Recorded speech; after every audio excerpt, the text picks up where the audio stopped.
Estamos de volta com a resposta. A pergunta era: um banco central com mandato dual deve ocupar-se com letra A, inflação e taxa de câmbio, letra B, taxa de câmbio e desemprego, letra C, índice de preços e atividade econômica, letra D, base monetária e multiplicador bancário, ou letra E, pleno emprego e base monetária. Na verdade, aqui você já poderia excluir duas de cara, né? Nós não estamos falando de câmbio ainda, é macroeconomia fechada. Então, letra A e letra B não nos interessa neste momento. A resposta certa para essa pergunta é a letra C, índice de preços e atividade econômica. Lembra? O Banco Central tem um mandato dual. Se um Banco Central norte-americano e o Banco Central do Brasil se ocupam em controlar a inflação e também com o nível de emprego. Justamente porque esse mandato dual surgiu porque os bancos centrais, se ocupando apenas da inflação, eles podem destruir uma economia para controlar a inflação. Não faz sentido.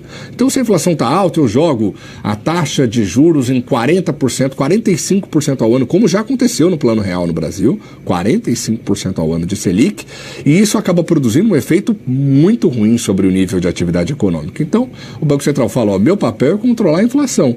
Daí, o que vai acontecer a partir dos instrumentos que eu uso, os reflexos disso, não é problema meu. Não funciona mais assim. O Banco Central também tem que se ocupar com o nível de atividade econômica ou com o nível de desemprego, que na verdade tratam da mesma coisa, ok? Vamos para o nosso conteúdo de novo. Nós falamos de política monetária até agora, certo? Então, se eu subo juros, você viu, né? Vou voltar aqui rapidamente, você viu que ao reduzir a taxa de juros, ao aumentar o volume de dinheiro na economia, a taxa de juros diminui e isso gera um incremento da renda de equilíbrio, de YE para Y2. Então, isso é política monetária. Estou falando de volume de dinheiro na economia, taxa de juros e como isso impacta ao nível de atividade econômica. Agora, eu vou falar de política fiscal. Política fiscal é simples, muito simples. Envolve nível de arrecadação e de gastos do governo, evidentemente, tá? Fala de fisco, por isso, política fiscal, tá? Então, vou fazer a leitura aqui e explicar para você. A política fiscal é executada pelos instrumentos de tributação e arrecadação do governo, que normalmente é dado por T ou T minúsculo nos manuais de macroeconomia, ok?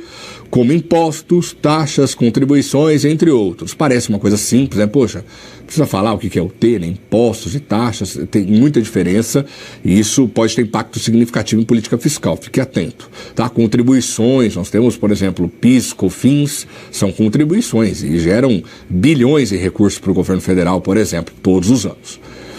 E pelos gastos públicos executados pelo Estado, como consumo e investimento, por exemplo. Então, eu estou falando de arrecadação e de gastos, certo? A figura a seguir apresenta uma elevação dos gastos públicos, ou seja, acostume-se com essa forma de se expressar na disciplina de macroeconomia fechada. Quando eu estou falando que o governo vai aumentar gastos, estou falando de política fiscal expansionista. Eu vou expandir os meus gastos e mais do que isso. É uma política fiscal expansionista, o nome deriva do que se espera com essa política fiscal expansionista, expandir o nível de atividade econômica, ok? Então, se eu estou gastando mais, eu vou relembrar você o seguinte: o produto interno bruto é dado por consumo mais investimento mais gastos do governo, certo? Bom, é claro que aqui envolve também as exportações líquidas. Eu só vou colocar aqui para que você não, se olhar qualquer tipo de manual de macroeconomia, não se assuste, está faltando uma parte. Isso aqui não nos interessa agora porque é macro fechada, exportações líquidas não nos interessa. Então, observando, a renda, demanda agregada, né, é a identidade da renda, e a renda, por sua vez, é composta por consumo, investimento e gastos do governo. Ceteris paribus, né? Mantendo constante o consumo, mantendo constante os investimentos, se eu aumento os gastos do governo, eu aumento Y, eu aumento o produto interno bruto. Certo? Então, a política fiscal expansionista, que prevê que o governo gaste mais, significa que eu vou aumentar o nível de atividade econômica. Existem singularidades, tal como na política monetária, mas não vamos entrar nelas agora. Então, a figura a seguir apresenta essa elevação de gastos públicos e a curva IS se desloca para a direita ou para cima, né? Porque ela é negativamente inclinada. O primeiro ponto de equilíbrio é o ponto A e o segundo ponto de equilíbrio é o ponto B, em que há um aumento do nível de renda, mas também um aumento da taxa de juros. Vamos lá, olha só. um gráfico semelhante àquele que você já viu, só que ao invés do deslocamento da curva LM, você está vendo o deslocamento da curva IS. De IS para IS2. Então, o primeiro ponto de equilíbrio é aqui, A. Neste ponto, na intersecção entre as curvas LM e IS, eu tenho a renda de equilíbrio. Tá? Se eu aumento o gasto do governo, eu jogo a minha curva IS para a direita e o novo ponto de equilíbrio é o ponto B. No ponto B, eu tenho um produto interno bruto maior, que é Y2, mas tenho uma taxa de juros mais elevada. Eu saio da taxa de juros de equilíbrio para a taxa de juros R2. R2 que eu estou falando de taxa real de juros, tá? Então, por isso. Do ponto A para o ponto B, há um incremento de produto interno bruto, mas há também um incremento de taxa de juros. Isso acontece principalmente em função do aumento da demanda por dinheiro para transacionar. Se a economia está girando mais rapidamente, eu preciso de mais moeda para acomodar esse aumento do nível de atividade econômica. E se a demanda por dinheiro aumenta, lembra? Dinheiro, neste caso, é muito parecido com outras mercadorias, o custo do dinheiro também fica mais elevado. Então, aumento a taxa de juros para impedir que isso me traga problemas, como, por exemplo, inflação, ok? Então, este ponto C eu vou discutir mais adiante, tá bom? Porque se o governo quer manter o nível de taxa de juros inalterado, basta ele diminuir a taxa de juros, colocar mais dinheiro, né? Já que a demanda aumentou, coloco mais dinheiro, a taxa de juros volta para o equilíbrio e a expansão total, unindo política fiscal e política monetária, é de YE para Y3. O impacto é muito maior sobre a economia. Eu vou limpar aqui para a gente avançar. Vou fazer a leitura e explico. O ponto B é conhecido como crowding out. Crowding out é efeito deslocamento, na verdade. Tá? O governo está aumentando os seus gastos e, com isso, aumentando o nível de atividade econômica. Tá? Com o aumento dos gastos públicos, elevou-se a renda com equilíbrio no mercado monetário. O aumento da renda eleva a demanda por moeda em relação à oferta de moeda constante, o que faz a taxa de juros se elevar. Na verdade, já expliquei isso para você. Tá? Com o aumento da taxa de juros, a queda dos gastos privados e aumento dos gastos públicos, ou seja, há um efeito de deslocamento dos gastos do setor privado, empresas e famílias, para os gastos públicos, Estado. Caso a oferta de moeda acompanhasse o aumento dos gastos públicos, o ponto de equilíbrio seria o ponto C, em que teríamos o aumento do pleno emprego, ou melhor, o aumento pleno da renda, isto é, Y3 e não Y2, isso eu também passei para você.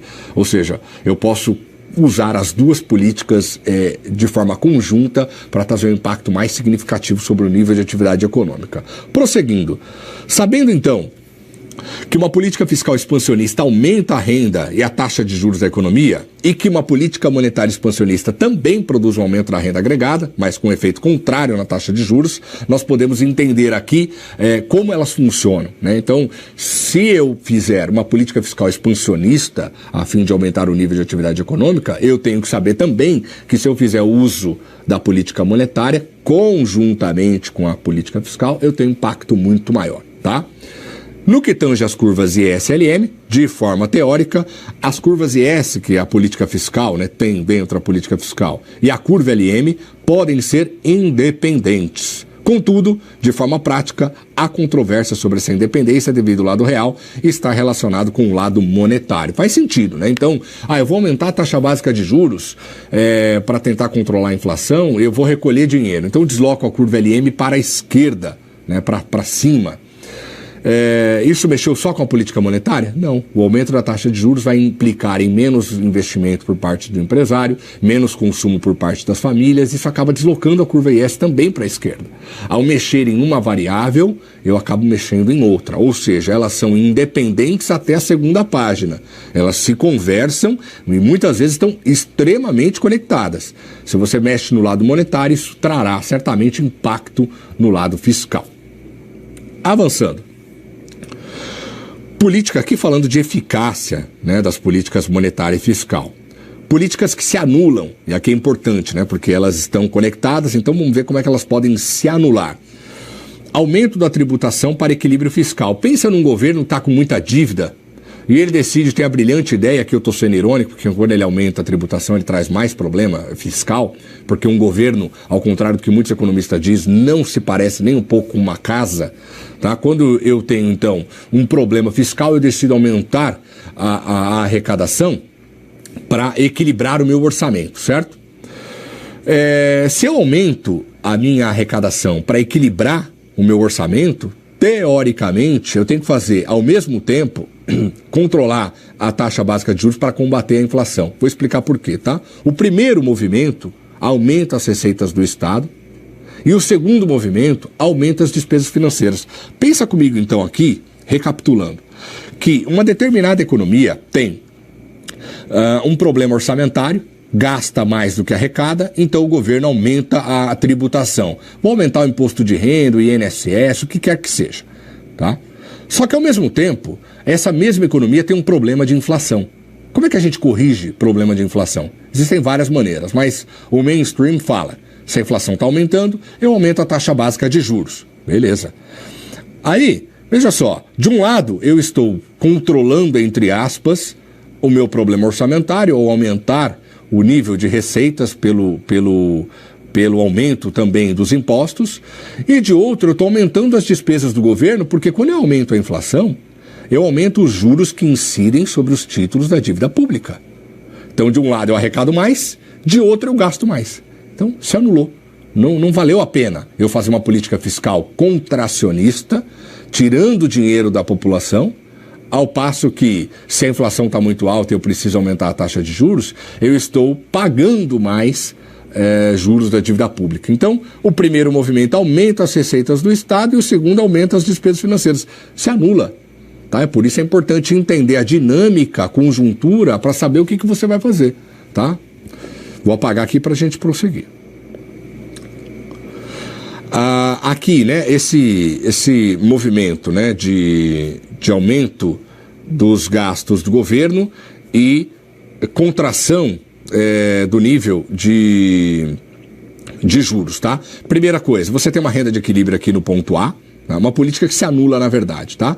Então eu tenho aqui, vou falar ponto A, eu tenho uma taxa de juro real de equilíbrio e uma renda de equilíbrio, certo? Vamos supor, aqui na verdade é um exemplo diferente, tá? Eu tenho IS, um gasto autônomo em um determinado nível e decido aumentar este gasto autônomo para IS2. Isso desloca a minha curva IS para a direita. Isso produziria um ponto aqui, ó, né, Y2. Isso produziria, então, aumento do nível da renda, aumento da atividade econômica. Pois é, só que se ao mesmo tempo eu precisar aumentar a taxa de juros para controlar a inflação, ou, neste caso, usando o exemplo que nós já fizemos aqui, se esse aumento da renda provocar aumento da demanda por moeda e o governo não aumentar a base monetária, isso exigirá aumento da taxa de juros. O aumento da taxa de juros joga a minha economia para o ponto C. Eu fico inalterado, foram políticas que se anularam. Certo? Não se esqueça disso. Avançando. Em outro movimento, podemos ter a conjunção das duas políticas econômicas, fiscal e monetária. O governo aumenta o volume de gastos para aumentar a renda agregada. O aumento da renda pressiona a taxa de juros para cima, em função do aumento do volume de transação de recursos.